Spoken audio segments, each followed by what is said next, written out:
Est-ce que tu prends toute ton attention? Il y a des personnes, quand elles viennent à l'église, le corps est là, mais l'esprit n'est pas là. Les pensées sont ailleurs. Quelles que soient ces préoccupations de la semaine, qui reviennent pendant que tu écoutes la parole de Dieu, tu es distrait. Mais si tu es distrait, comment veux-tu que Dieu te touche? C'est pas possible. Notre manière d'écouter Dieu touche Dieu, l'interpelle et l'amène à agir en notre faveur.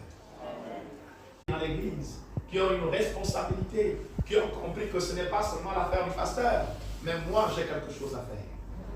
Autant que nous sommes, nous avons quelque chose à faire. Alléluia. Amen. Chacun a son niveau de responsabilité. Comment t'impliques-tu pour le service dans l'église? Nous avons des catégories de personnes, ceux qui mouillent le maillot, ceux qui s'engagent, ceux qui font d'énormes sacrifices pour que les choses bougent et avancent. Mais il y a d'autres qui croisent les bras, qui attendent. Mais Dieu nous interpelle ce matin. Ta manière de le servir va l'amener également à te toucher. Ta manière de le servir va l'interpeller sur ton problème quand tu auras besoin de lui. Bien-aimés, ne nous attendons pas alors que nous croisons les bras et que lorsque nous allons crier vers le Seigneur qui va rapidement répondre.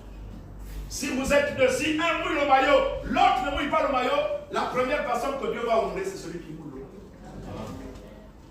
Ne nous mentons pas, disons-nous la vérité, bien-aimés. Voilà pourquoi il est dit que Dieu fera la différence entre ceux qui le craignent et ceux qui ne le craignent pas. Vous pouvez prendre ça comme de la combine, oui, quelquefois Dieu fait la combine parce que Dieu veut encourager ceux qui pensent et qui travaillent.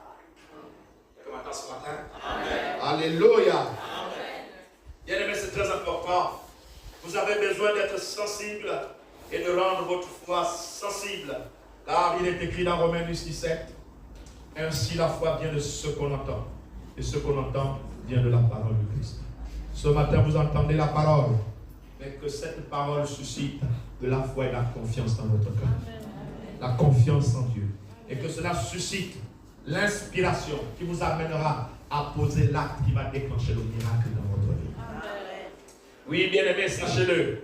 Dieu vous voit et vous entend.